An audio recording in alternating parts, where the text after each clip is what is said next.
सर्वांना जय जिजाऊ मित्रांनो, मराठा लग्न अक्षतामध्ये आपलं सर्वांचं स्वागत आहे. गेल्या 4 वर्षापासून एक सेवाभाव म्हणून काम करत असताना या माध्यमातून अनेक अनुभव येत आहेत.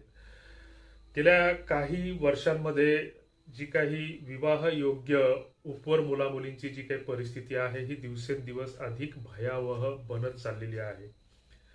साधारणतः 3 वर्षापूर्वी आम्ही एक मुलींच्या बाबतीत व्हिडिओ बनवला होता की 40शी नंतर लग्न करायचं तर मग संसार कधी करायचा हा प्रश्न त्यातून आम्ही उपस्थित केला होता. कारण जे काही समाज माध्यमामध्ये जे काही बायोडाटा फिरत आहेत की म्हणजे वेल सेटल ज्या मुली आहेत ज्या म्हणजे चांगल्या नोकरीवर काम करणाऱ्या आहेत तर ते 40-40 वर्षापर्यंत लग्न करत नाहीत. आणि मग अशा स्थितीमध्ये 40व्या वर्षी लग्न करायचं तर मग त्यांनी संसार कधी करायचा हा प्रश्न आपण त्या माध्यमातून उपस्थित केला होता. कारण असे बायोडाटे काही आमच्याकडे आले होते आणि त्या मुलींच्या पालकांचे आम्हाला फोन आले की तुमचा व्हिडिओ बघितला किंवा तुमचा लेख वाचला आणि आमच्यासाठी सुद्धा एखादं स्थळ बघा.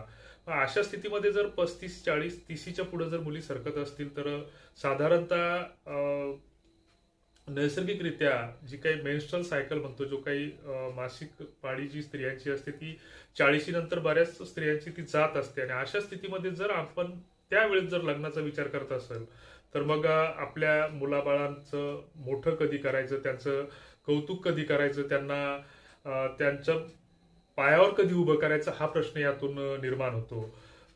जे काही ज्येष्ठ घरातील मंडळी असतील तर त्यांनी आपल्या नातवांना कधी खेळवायचं हाही प्रश्न त्यातून निर्माण होतो.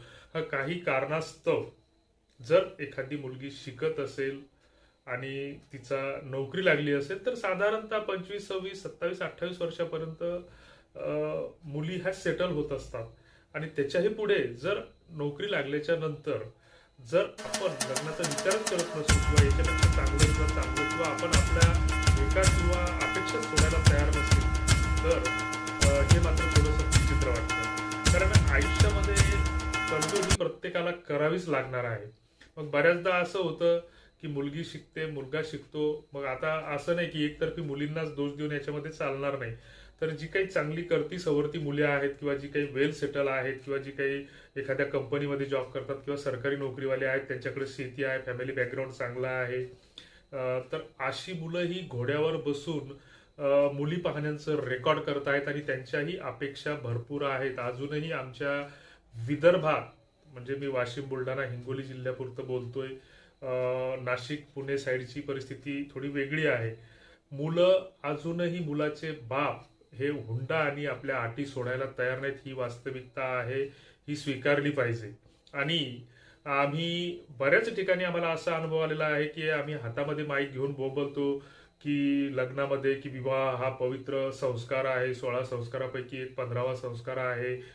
या निमित्तानं 2 कुटुंब, 2 गावं, 2 परगणे, 2 जिल्हे एकत्र येतात आणि या संस्काराच्या माध्यमातून असं तसं भल्या बाता मारत असतो आपण. कारण अलीकडे उत्सवप्रिय खूप झालेलो आहोत आपण. म्हणजे असं म्हणतात की म्हातारी मेल्याचं दुःख नाही पण काळ सोकावतो आहे. घरातला तरणा मुलगा जरी मेला तर त्याचं दुःख विसरून आपण भाषणाची त्या सावडण्याच्या ठिकाणी लांबलचक निष्ठ ठेवतो आणि त्या राजकारणी लोकांची नावं घेतो. लग्नाच्या ठिकाणी सुद्धा आजी माजी ग्रामपंचायत सदस्य सगट सगळ्यांची नावं घेऊन त्यांचे सत्कार करतो टॉवेल टोप्या देऊन. जे स्वतःचे पैसे खर्च करून आहेर अंधन भांडे आणतात किंवा पदरमोड करून त्या लग्नासाठी तंगड्या तोडत येतात त्यांचं आपण म्हणजे असं हागंदारीतही नाव घेत नाही. किंवा जे शेवटच्या पंक्तीपर्यंत तुम्हाला वाढू लागतात किंवा जे तुमचं लग्न जुळवण्यासाठी मध्यस्थ म्हणून काम करतात अशांचं आपण कुठंच नाव घेत नाही. कारण आतापर्यंत बऱ्याच लग्नांना जाण्याचा योग येतो आणि आतापर्यंत आम्ही एकाही लग्नात असं पाहिलं नाही की एखाद्या मध्यस्थांचा सत्कार केला किंवा त्याचं कौतुक केलं. उलट बऱ्याच ठिकाणी माझ्याकडं लग्न कार्याचं संचलन करण्यासाठी मला बोलवतात, विवाह कार्याचं संचलन करण्यासाठी आमच्या भागामध्ये बऱ्याच ठिकाणी बोलवतात. आणि अशा वेळी आम्ही त्यांच्या पुढे प्रस्ताव मांडतो की या थेरांची म्हणजे राजकीय चोरांची नावं घेण्यापेक्षा ज्यांनी तुमचा लग्नाचा योग जुळून आणला त्या मध्यस्थांचा सत्कार आपण इथं केला पाहिजे, सपत्नीक सत्कार केला पाहिजे असा आम्ही प्रस्ताव मांडतो. मात्र एकदाही आम्हाला त्याच्यामध्ये यश आलं नाही. मागच्या वर्षी आमच्याच कुटुंबातलं लग्न होतं आणि त्या लग्नामध्ये अर्थातच संचलनाची जबाबदारी माझ्याकडे होती, पूर्ण नियोजनाची जबाबदारी माझ्याकडे होती. आणि आमच्या या लग्न जुळवण्यासाठी ज्या 2-3 मध्यस्थांनी भूमिका पार पाडली त्यांचा आम्हाला सपत्नीक सत्कार करायचा होता. त्यांच्यासाठी चांगले आम्ही कपडेही आणले त्या दोघा नवरा बायकोंसाठी.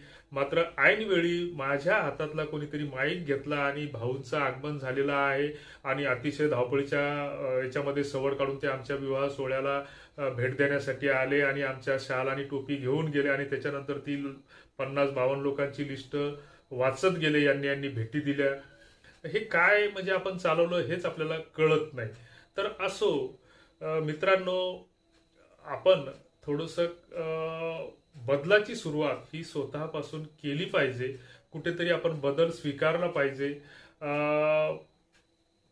परिस्थिती दिवसेंदिवस बदलत आहे आणि आपण जे पेरतो आहोत तेच उगवतं आहे आणि त्याची फळं तुम्ही आम्ही सर्वजण भोगतो आहोत. 15 वर्षापूर्वी 20 वर्षापूर्वी सरकार बोंबलत होतं स्त्री भ्रूण हत्येबद्दल, ओरडू सांगत होतं. मात्र त्यावेळेस आम्ही त्याच्याकडे लक्ष दिलं नाही. हुंड्याची प्रथा अजूनही आपण बंद करू शकलो नाही. लोकांना मात्र आपण ज्ञान सांगतो. या पत्रकार म्हणून मी काम करत असताना आमच्या जिल्ह्यामध्ये लॉकडाऊनच्या काळामध्ये अनेक मजकूर आमच्या व्हॉट्सअपच्या इनबॉक्समध्ये आले की आम्ही आदर्श विवाह लावला 2 माणसामध्ये 3 माणसामध्ये आणि लग्नाच्या पैशामध्ये शेतीसाठी ट्रॅक्टर घेतलं, कोणी म्हणत शेळ्या घेतल्या, कोणी म्हणत बकऱ्या घेतल्या, कोणी कुत्रे पाळले, कोणी बिस्किटं वाटले आणि जे नाही ते सोंग तुम्ही म्हणजे प्रसिद्धीची हाव एवढी आहे की त्याही वेळेस प्रिंट मीडिया बंद होता. म्हणजे गावगावच्या लॉकडाऊनमध्ये कोरोनाच्या काळामध्ये पार्सली बंद होत्या आणि सोशल मीडिया चालू होता. तर त्यावेळेस स्वतःची गवगवा करून घेण्यामध्ये खूप लोक धन्यता मांडायचे. आजही व्हॉट्सअप ग्रुपवर कोणाचा वाढदिवस असतो आणि त्या वाढदिवसामध्ये दुसऱ्या दिवशी तो ज्याचा वाढदिवस होता तो मेसेज टाकतो की काल माझ्या वाढदिवसानिमित्ताने मला कळून चुकलं की माझ्या जीवाला जीव देणारे एवढे लोक आहेत. व्हॉट्सअप, टेलिग्राम, म्हणजे टेलिग्राम बंद झालेला आहे तरी टेलिग्राममधून पण या लोकांना शुभेच्छा देतात, वर्तमानपत्र वगैरे. हे म्हणजे असे हे छोटे धंदे आपण कुठेतरी बंद केले पाहिजे. दरवर्षी गावगाव कीर्तनाचे फड लागतात. 51,000 रुपये फिया देऊन महाराज लोक आपण गावामध्ये आणतो. मात्र कीर्तनानं हे आम्ही सुधरत नाही. तर आमच्यासारख्या येड्या लोकांच्या या बोलण्यानं काय सुधारणार आहे. शेवटी असो, शेवटी जाता जाता एवढंच असेल की विवाह जुळणं कठीण झालेलं आहे आणि आपण कुठेही पैसे भरून स्वतःची फसवणूक करून घेऊ नका.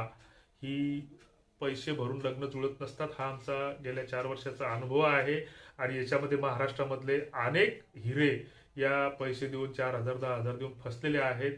शेवटी पटत असेल तर हे फॉरवर्ड करा, नसेल पटत तर डिलीट करा, चॅनल सबस्क्राईब करा असं तुम्हाला आम्ही म्हणणार नाही. शेवटी जय जिजाऊ.